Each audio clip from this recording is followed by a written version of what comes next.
It was worth the flight to Switzerland just to see it, to be honest. Vivienne, did you get a chance to see it? Whatever it's called? Luckily, I had a chance, and I know people who went like every day throughout the time they were in Basel. Yes. Oh, wow. That's cool. I'm Kate Brown, and this is The Art Angle, a podcast by Artnet News.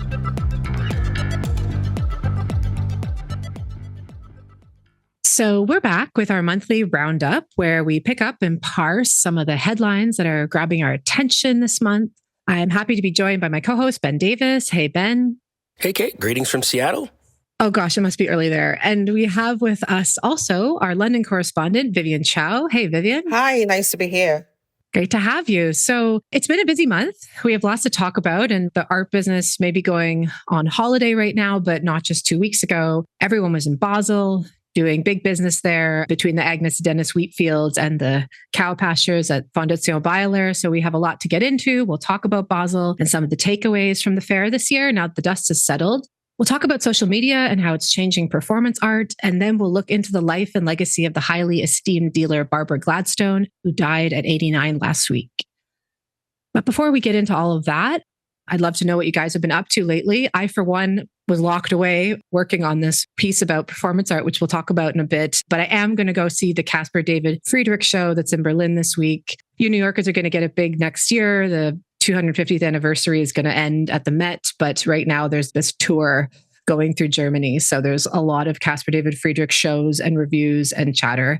So it's a big thing here. Wow, that is a big deal. I'm very excited about that. Are you a Friedrich fan? I am, yeah. He's cool. His works are extremely beautiful, and they dovetail with a lot of issues like climate change and nostalgia and romanticism. So he's highly relevant, I would say, in spite of being dead since 250 years. But what have you guys been seeing lately?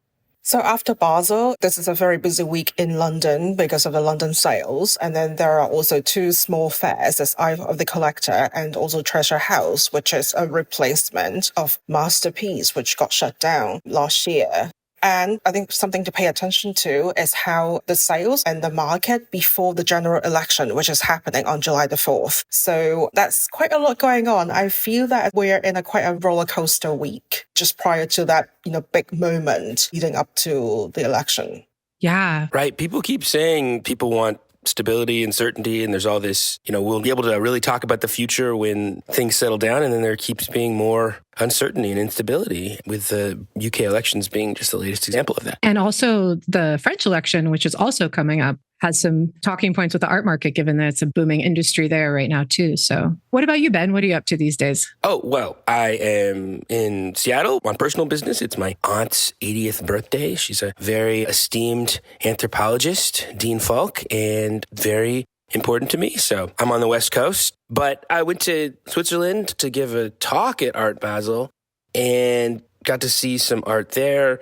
As for New York, I'm finishing up a review of a show at PS1 by an artist named Melissa Cody, who's a Navajo Dene artist. Works in traditional weaving, but it's kind of remixed. Very exciting work to me. It has a very interesting dance between tradition and innovation, and she brings in all kinds of interesting references. And this one particular work called World Traveler really stuck in my head, which is just this very complex, interesting textile work. There does seem to be a textile moment. Brian Boucher wrote a piece about the continuing, never-ending renaissance in textiles going on that people should read on the site. Really put something into words for me about how textiles are plugging into this contemporary moment in this very particular way that's really contradictory. It seems to have something to do with looking to tradition and something that feels grounding in a really destabilizing world. And then, on the other hand, textiles have this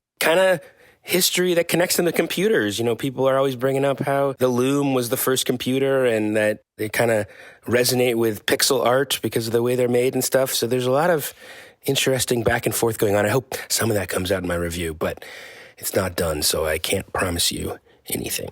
I look forward to reading it. Well, let's start talking about Basel. There was a lot of change this year. The Rhine was very bumpy, I heard. No one was floating down it. There was a lot of new initiatives. There's a new director in town. Vivienne, what was the deal? Maybe you can run us through some of the highlights. Well, the weather is certainly different this year. I think we've been having quite a few warm Art Basels the past few years, but this year, all of a sudden, I think it was a bit chilly. But that's what people say. Like every 5 warm Art Basels, you get 1 cold Art Basel. So maybe this is the rhythm, and we're in the cold year.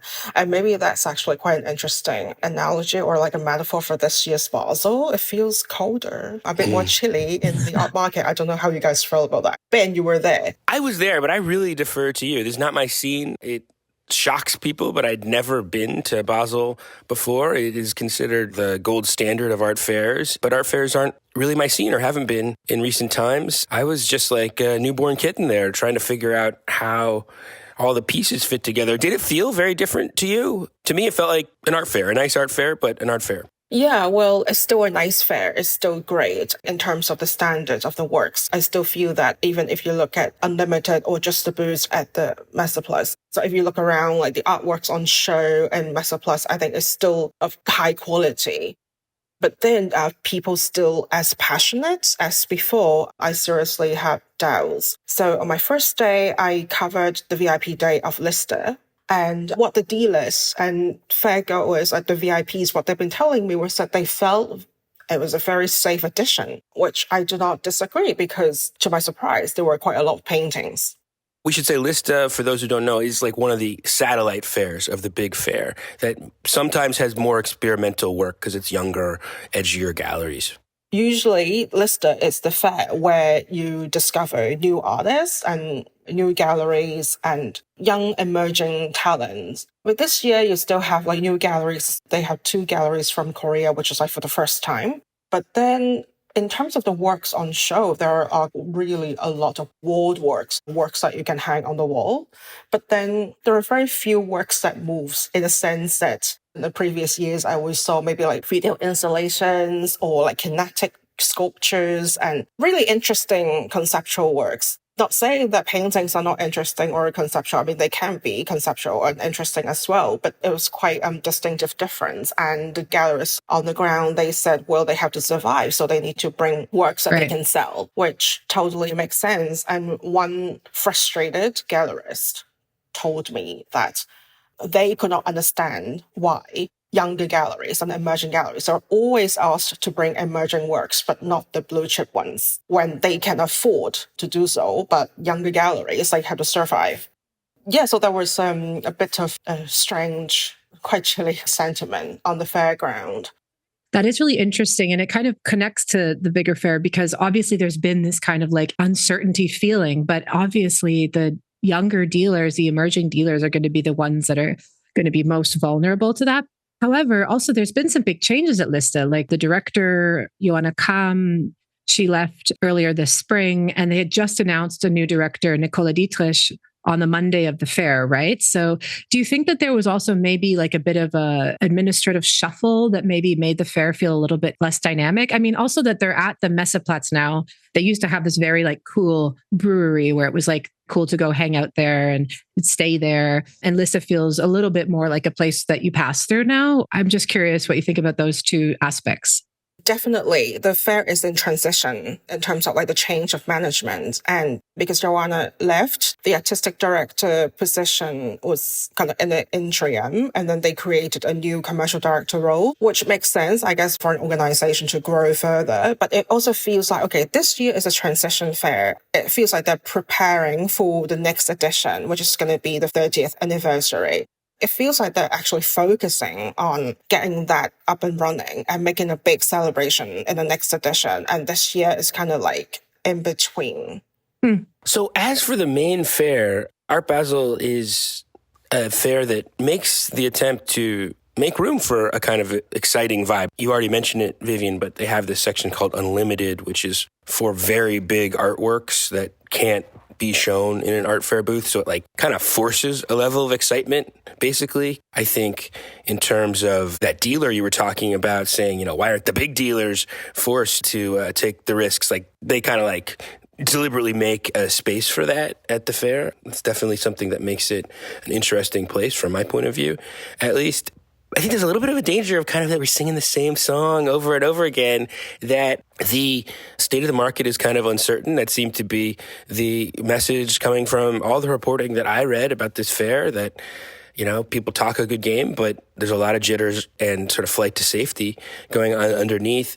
I thought the interesting thing in some of the reporting was the pushback from some of the dealers denouncing the doom porn in the media, which means us, essentially, people talking about the jitters in the market and things failing to sell. Yeah, that was Ivan Wirth from Hauser and Wirth, who sent out a statement to the press with this quote, "Doom porn currently circulating the art press." And along gossip grapevines. I mean, I love that. Yeah, and it did. And then he said, the market is resilient and it's at a more quote unquote humane pace. So even that in and of itself sort of acknowledges that there has been a slight downturn. It's not as like frothy as it was a few years ago. Yeah, I'm curious what you guys think about this statement. I always appreciate when dealers give their opinions about things, because often they are just sort of say everything is fine. Yeah. And like kind of like move you along. Yeah. Thanks for reading. Thanks for reading is what I say. Yeah. I do just find that to have the most powerful art gallery in the world be like, you're sensationalizing. Like, this is not as uncertain. This is not as like precarious. Like, stop it with all the bad news. You're like spooking everybody. But I find it's a little problematic, as per what we were just saying, like with some of the dealers at Lista and many other people that were spoken to at Basel. Like, there is a real sense of uncertainty. There's a war in Europe. There's all sorts of like multiple fronts happening, and the industry is rapidly changing. So to have the gallery that has the biggest sales, I think they sold 13.5 million Giorgio O'Keeffe.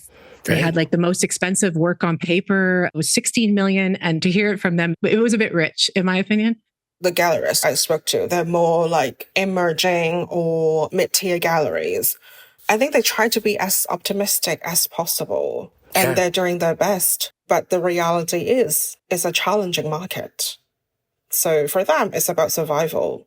It does highlight that it's such a game with expectations. I mean, it is a thing where, to a certain extent, desire creates its own reality. And people are trying to get ahead of that and create this space for people to be happy about their luxury consumption. So, of course, no one wants to tell like a negative side of that. On the upside, the attendance this year was like 91,000 visitors, up from 2023, like by almost 10,000 visitors. So I think there is reason for optimism. Didn't you have to stay on a boat, Ben, because there wasn't enough accommodation? Like, there was a lot of people coming to town. That's what I was going to say, is that there's a little bit of an ambiguity to me. I can't quite square the narrative about jitters and so on with the other narrative that Basel hotel accommodation was very expensive, I guess. It was flooded with people. I had to stay on a boat. That's where the official speakers for the fair were staying. And I think this even factored into your reporting, Vivienne, when it came to like Asian collectors, right? And I thought there was like an interesting observation that you were talking about.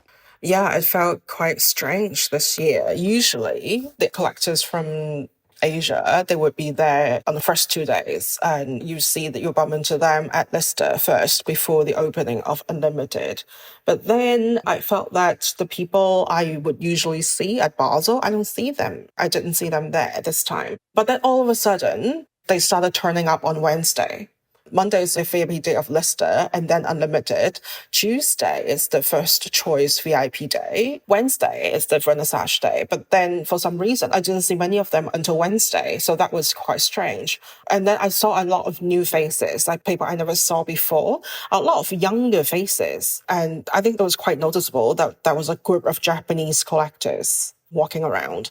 Some of them are really, really young as in they look like they're in their 20s or maybe early 30s. So that could be because of the organization of Art Week Tokyo, which is in collaboration with Art Basel. So they've been bringing some Japanese collectors to Art Basel. But then besides that, it's a very different composition of Asian collectors I see in Basel this year. Meaning more Japanese collectors and less from China and Korea? Less from China, less from Hong Kong. The Koreans, some of them are new faces. And also some maybe from other Asian regions, like maybe some from Southeast Asia.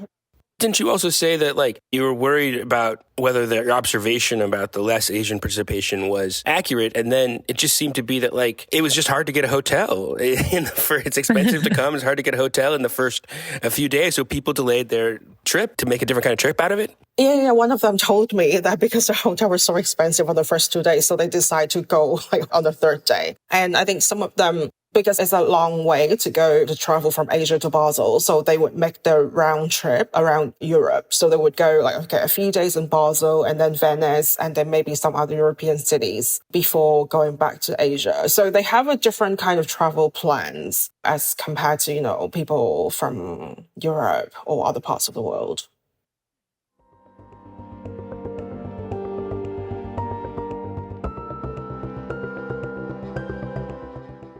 So on the ground, of course, there was lots new, like parkour. The sort of outdoor section of art was on Klarstrasse. There was a new activation at the Marion Hotel.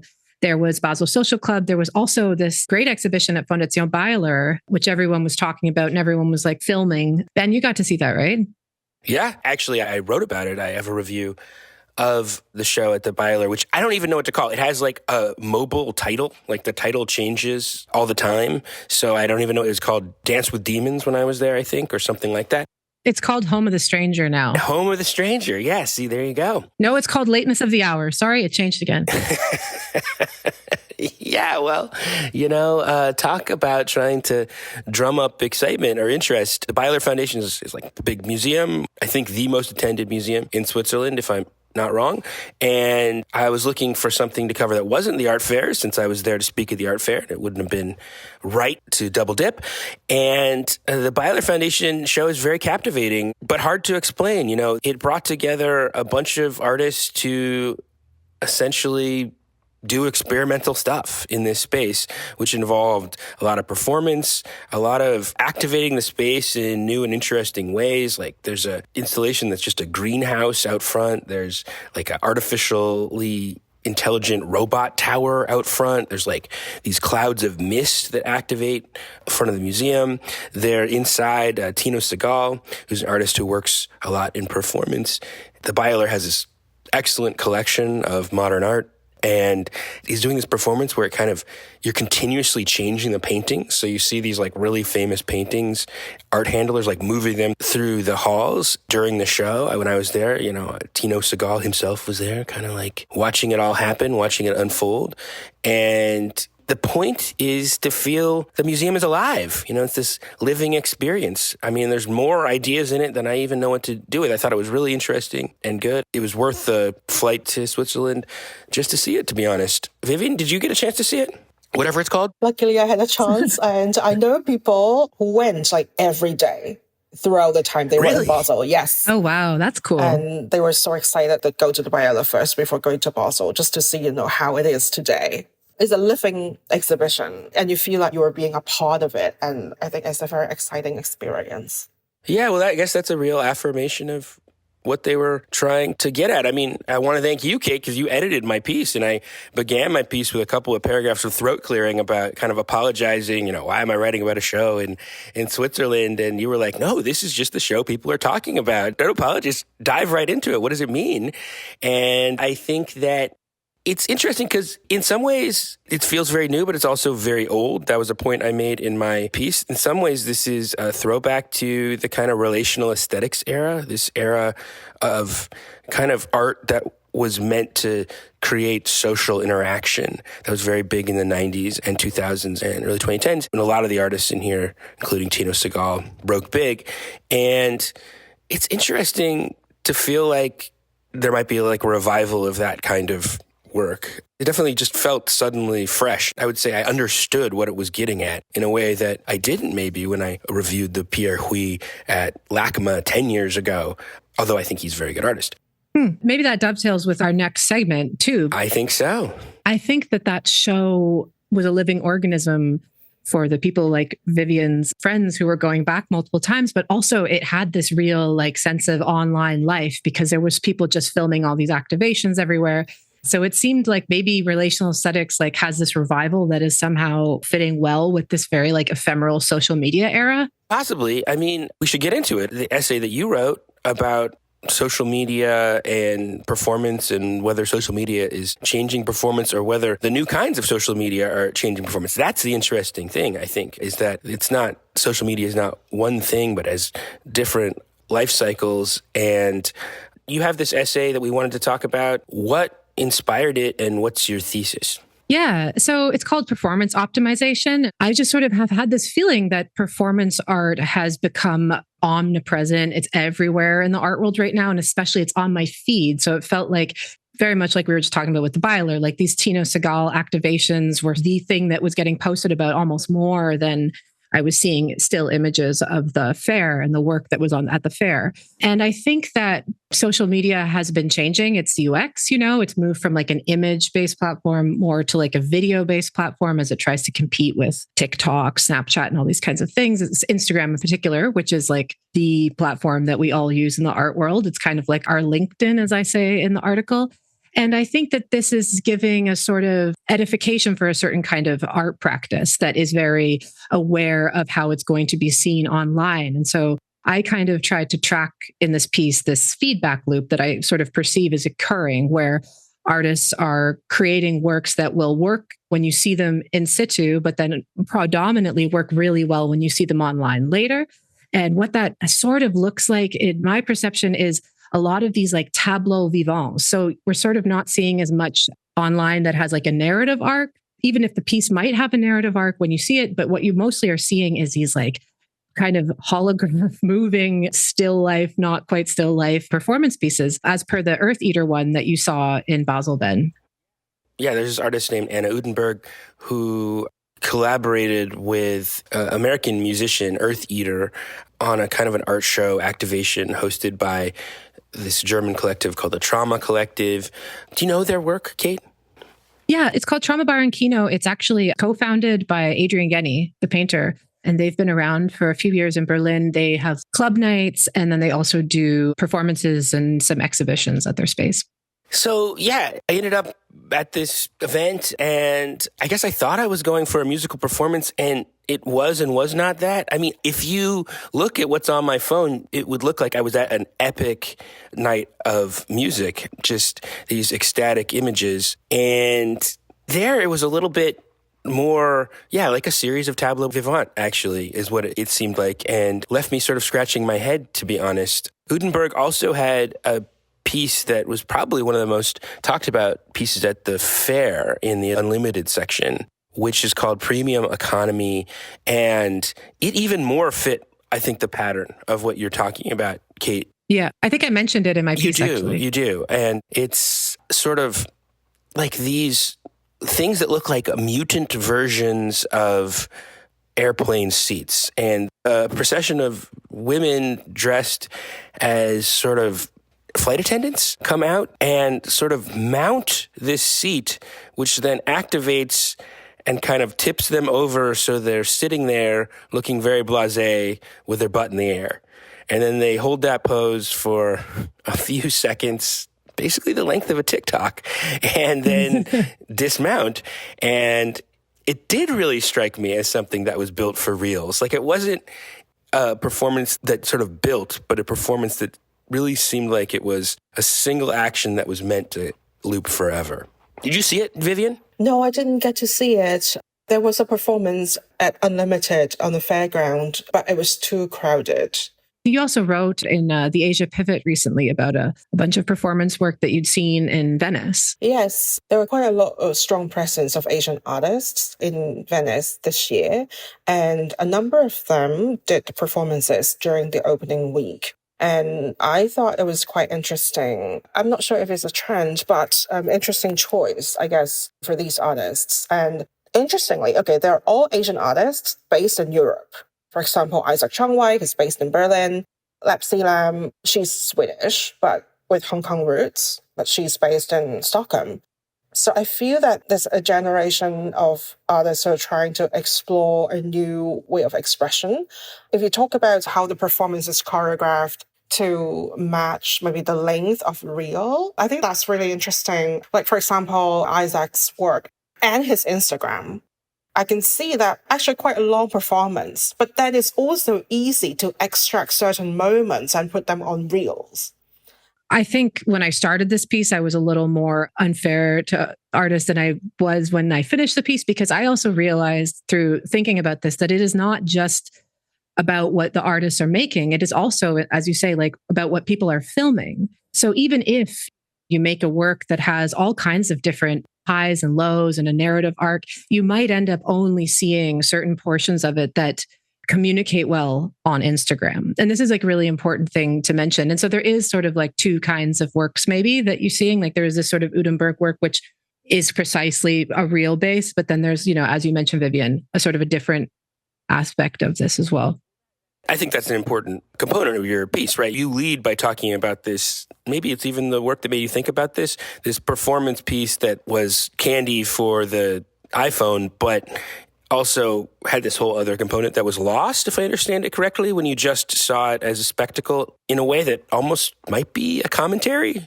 Yeah. Gukska Kunak had this performance at Neue Nationalgalerie last fall, which I thought was a great example of this kind of phenomenon, because there's a part of the work that is at the end that kind of really drives home what the actual content that you had just seen was about. But it is an audio piece. There's not this sort of spectacle elements that they do so well, that is so fluent on social media in this section. And it's almost missed. And actually, they spoke about that on social media briefly, that this part of the performance was missed. I think, though, what the problem is that what we see in social media is going to just continue to drive taste. And so even these little bits and bobs that may be really relevant to the work are just disappearing. And then it's causing this kind of change in the aesthetic conversation around performance art.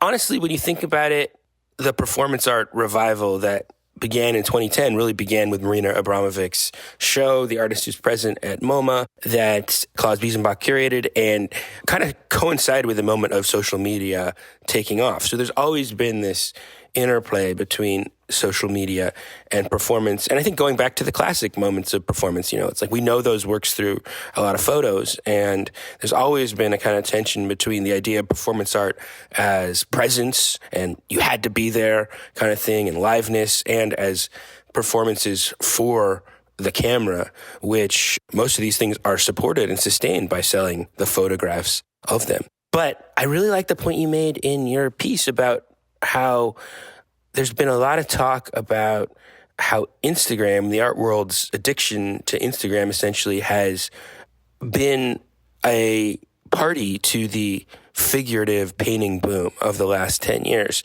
That a certain kind of figurative painting with figures in it looks really good on Instagram, circulates really well, and painters will even talk about this. It's like the Instagramification of the art world contributed to that circulation of that kind of art.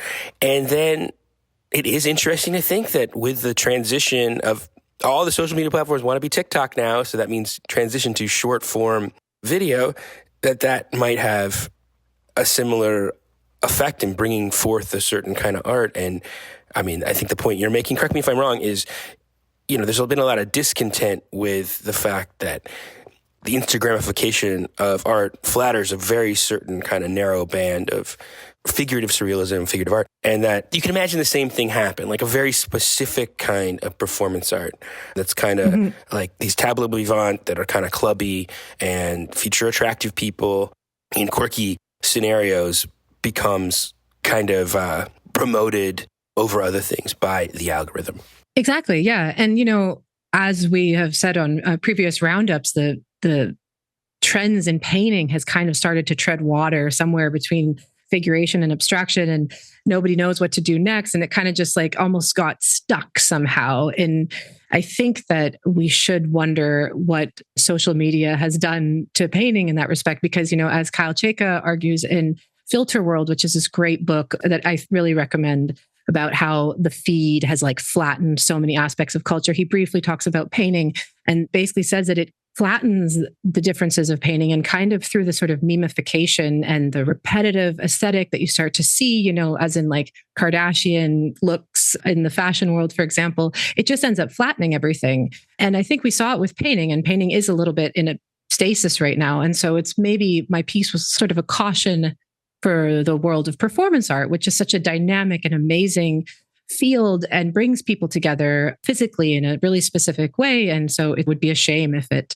fell victim to these algorithmic pushes and pulls. Yeah, if I understand correct, your argument is that performance art used to be about realness, and now it's about realness. Is that right? Exactly. I should have put that in there. No, you shouldn't. That's fine. That's fine. No. I appreciate the I guess I will say that something I've written about before is that, there's this idea of site specificity, that, there's certain artworks, they take their meaning from where they happen. And that's like a very old idea. But I do feel like there's kind of a new idea, or should be a new idea, of attention specificity, because you have a choice to make as an artist that you don't have a choice whether or not you have to make this choice, which is that whether or not photos are allowed, or you're designing something to be performed on camera, or you have that awkward announcement at the beginning of plays that asks you to please refrain from filming, actually completely changes the way people are relating to it, regardless of what it is. So if you're thinking about the effect it has in someone's consciousness and mind as an audience member, that's an artistic choice that you can't avoid making. Yeah. And, to move to our next item, I was listening to a podcast interview that Charlotte Burns did with Barbara Gladstone, who died last week. And she was saying something along these lines about young artists, that she was worried about the future of art in a way, because she sees artists just making art, thinking about social media already, and that she was really struggling with this kind of shift herself as a very sensitive and thoughtful dealer. So maybe we can start talking about Barbara Gladstone a bit. Ben, do you want to intro her life and legacy and the news of her death? Well, Barbara Gladstone, who was a legendary art dealer, passed away this month. She was 89. She died in Paris of a brief illness, and is really one of the great contemporary art dealers. So we thought that it was worth marking her passing. The gallery was founded in 1980. She is, along with Matthew Marks and Metro Pictures, one of the galleries that moved to Chelsea and made it a contemporary art hotspot. And I don't have any personal knowledge of her. She's not someone I knew or have any insight into her behind the scenes. I'll just say that she is somebody who kind of defines one of the images of what a good art dealer might be. I mean, she's someone that people respected tremendously and had a very, I would say, exciting and present feeling program. She worked with artists who felt like they were saying something about the present, and in a variety of ways. Like, it was a diverse program. She worked with people like Thomas Hirschhorn, Cyprien Gaillard, Ian Cheng, Arthur Jaffa, Annika Yee, Wengechi Mutu, Shirin Nishat. People who all have very strong individual styles and do the thing that I think people say they're hungry for when they talk about, the art world feeling safe right now, which is explore modes of working that feel like they're pushing the limits, but that also connect with people on a aesthetic level as a rewarding artistic experience that feels like the gallery space is being used in different ways. So, interesting figure, an important figure. It feels like kind of the end of the era. Do you guys have any thoughts about Barbara Gladstone? I'm curious, Vivienne, did you make it to her space in Seoul when you were there? Yes. She was one of the first ones who had opened up there, I think, right? Yeah, there's a space in Gangnam district, which is kind of close to COEX, where Freeze Seoul and KF Seoul take place, to the Asian art scene.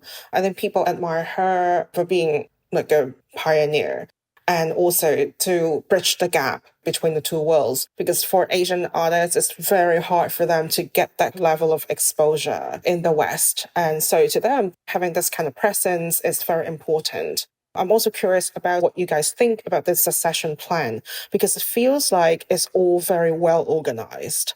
And I feel that this is like a generation of art dealers that they also need to think about these things now.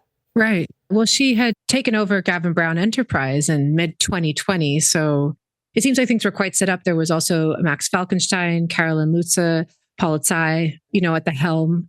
I think the gallery is going to continue being this excellent place for seeing exactly the kind of art that you just described, Ben. I mean, it's an interesting thing. I mean, galleries are personality driven. A lot of times they're, one-person shops, even when they're big galleries dominated by a single person.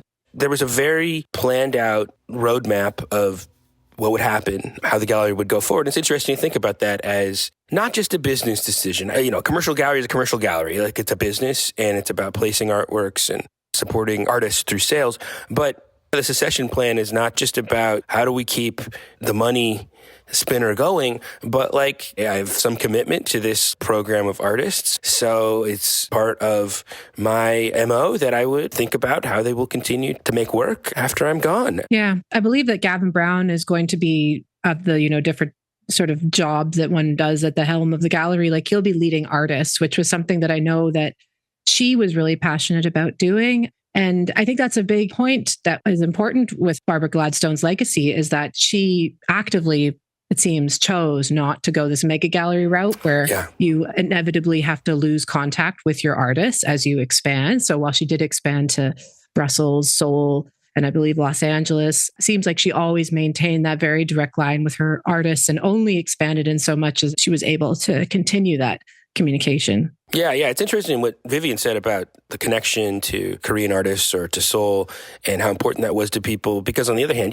she seems to have been very judicious about how she thought about the problem of expansion, which there's been this mantra, I believe it comes from Elaine Servet, the collector, grow or go, that we're in a moment where galleries get bigger or they are in trouble. And that is not a healthy dynamic. And she's somebody who was very judicious.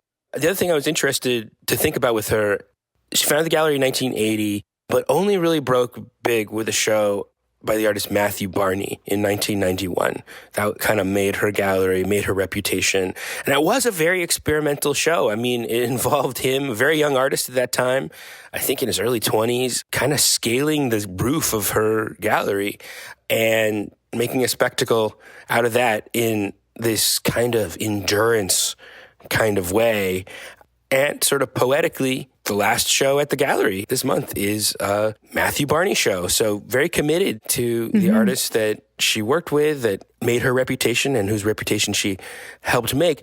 I guess the thing that I was thinking about when I was, processing all the things we've been talking about how the state of the art market and the way experimental artwork circulates, is that 1991 moment is an experimental moment. It is after the crash of the Japanese art market bubble in 1989, which affected the entire global art world and led to a long period of when the kind of neo-expressionist, big paintings moment of the 1980s vanished. And in that early 90s moment, a lot of experimental artwork popped up.